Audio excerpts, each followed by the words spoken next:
Hey guys, welcome. I'm Sammy and my teammate is Derek. He's gonna come in later, but we're gonna talk about the character analysis of most of the characters, mainly Hazel Mods, but also we're gonna cover the rest of the characters. So prepare yourself because this story goes from insanely brutal to insanely stupid anytime. So let's go. Alright, so let's begin by analyzing Hazel Mode's character first. In this context, we're gonna talk about his experience in war. As you can see in the clip behind me, wars can be brutal.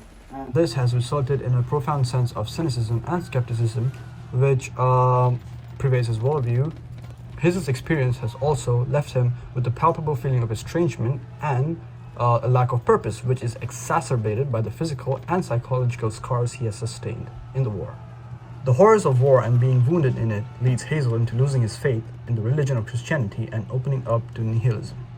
For those of you wondering, nihilism, according to Google, is the rejection of all religious and spiritual being and believing that life is meaningless.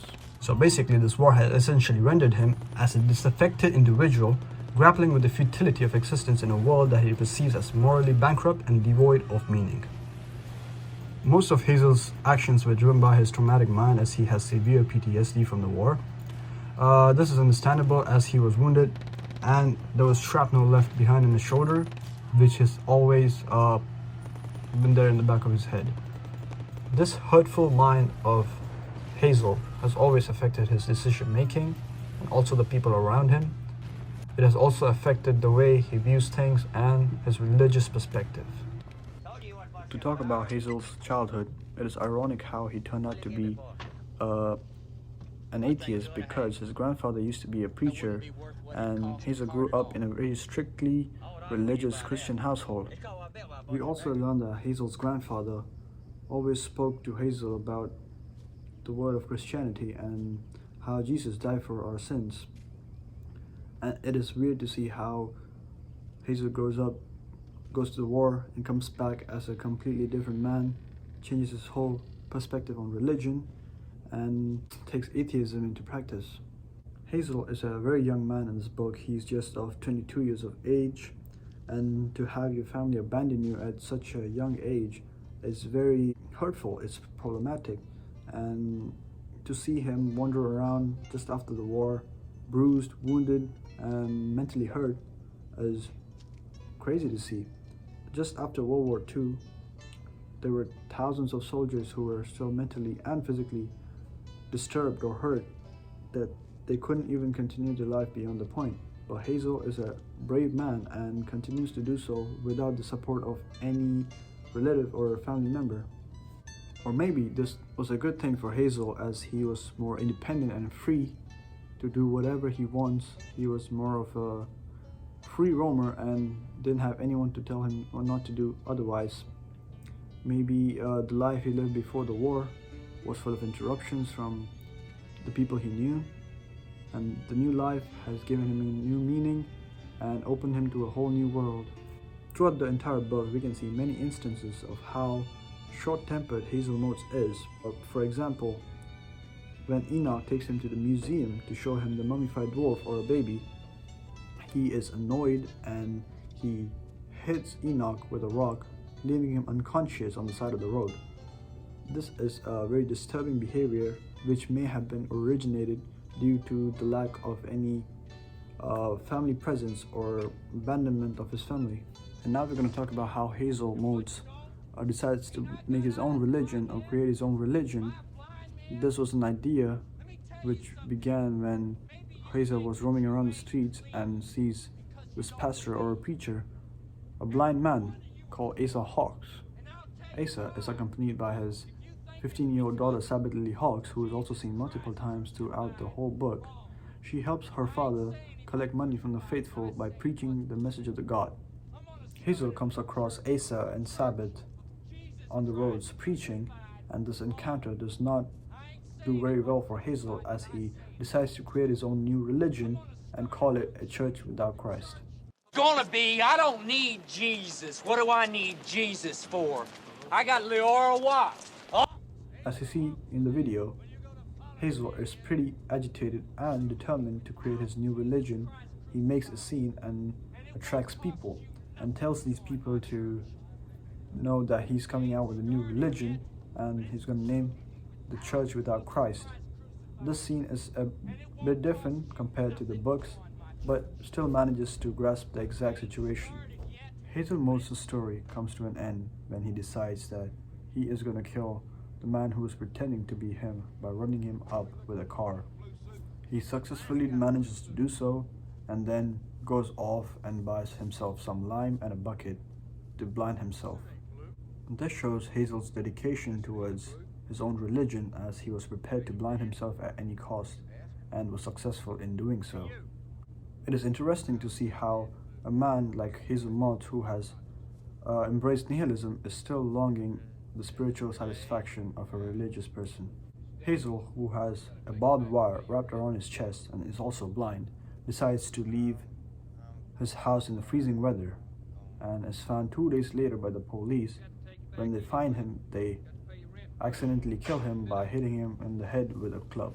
The policemen, thinking he's still alive, bring his body home, and this is where his story comes to an end. This beautiful, dark, twisted story of Hazel Modes shows us how a person can be blinded by his belief, literally. Now this is where I depart. Now Derek is gonna take over and explain you the characters who made a huge impact on Hazel Modes' life, and I'm gonna pass it over to him now.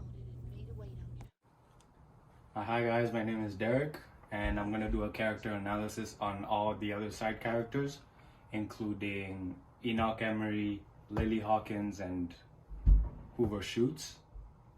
And first, I'm gonna start with Enoch Emery.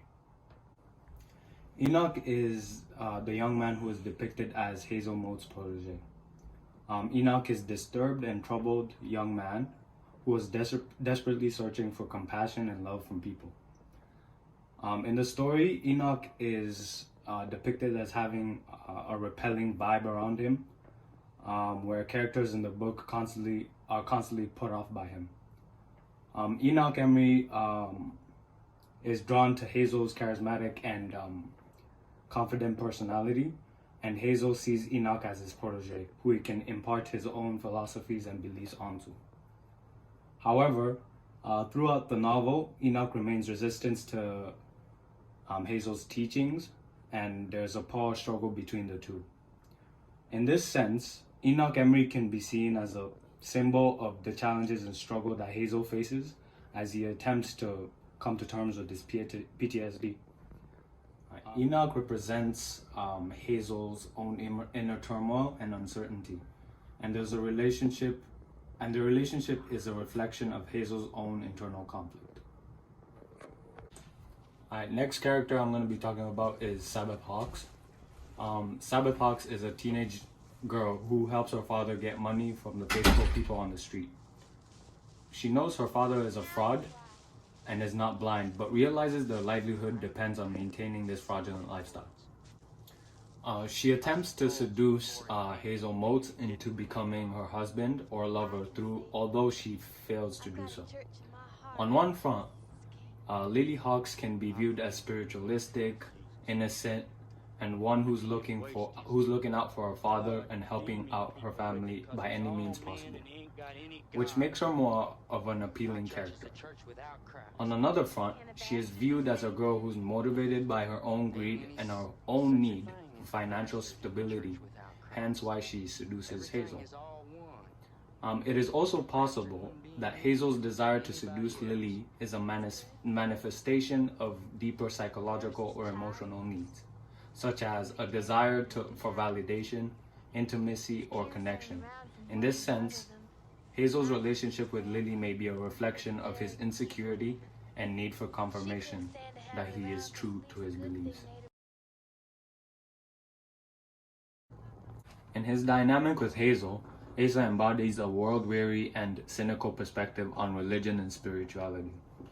Hazel, a veteran struggling with PTSD, seeks fulfillment through non-traditional beliefs and practices. Asa Hawks is the father of Sabbath Lily Hawks and is formerly a preacher. Asa possesses a magnetic personality and a knack for persuasion, allowing him to manipulate and control his clients through his sales techniques. Hazel perceives Asa as a representation of the decay and duplicity often found in religious and spiritual endeavors, and is repelled by his bitter demeanor. Asa in turn views Hazel's belief as misguided and susceptible to exploitation. Through their interaction, Hazel and Asa are able to test and scrutinize their personal beliefs and philosophies, gaining a deeper understanding of the intricacies of religion and spirituality. Asa Hawks is a layered character who exemplifies an alternative viewpoint on religion and spirituality. The relationship serves as a catalyst for the novel's central themes and exploring faith, spirituality, and the human pursuit of meaning and purpose. Now we're going to talk about Liara Watts and her impact on Hazel Motes. Liara Watts makes her first appearance when Hazel Motes finds her address in a stall and writes it down. He then immediately takes a taxi to the address where he meets Liara. She is described as a big woman with yellow hair and a greasy preparation. Throughout the novel, Hazel's relationship with Liara serves to challenge his beliefs and convictions, and highlights the theme of temptation and the human struggle with sin and desire, but is repelled by her superficiality and lack of spiritual depth. She is aware of her role in this temptation. Liana is a striking, alluring figure with an appearance that both attracts and repels those around her. In this way, Hazel's relationship with Liana is an important part of his journey in the novel, and serves to highlight the themes of temptation, sin, and the human struggle with desire. Alright guys, that was it for this presentation. Hopefully you all enjoyed the character analysis of Hazel Motes and all the other side characters in the story. The story was extremely well presented by Flannery O'Connor. Hopefully you all enjoyed that. Again, I'm Sammy, and this is Derek. Alright, so my name is Derek, and thank you guys again for coming and listening to our presentation. Really appreciate your time. This book for me was really impactful in the in-depth analysis of the characters that O'Connor gave and how we were able to interpret it. Alright, hopefully you all enjoyed that. And again, I'm Sammy, and this is Derek. Thank you guys. Thank you guys.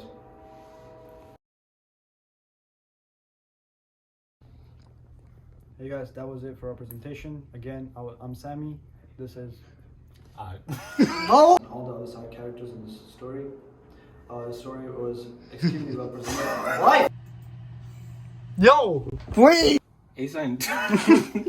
Bro, it's the last thing. Novel's central themes, which are exploring. Thank you again for listening to our presentation. I really appreciate your time, and yeah.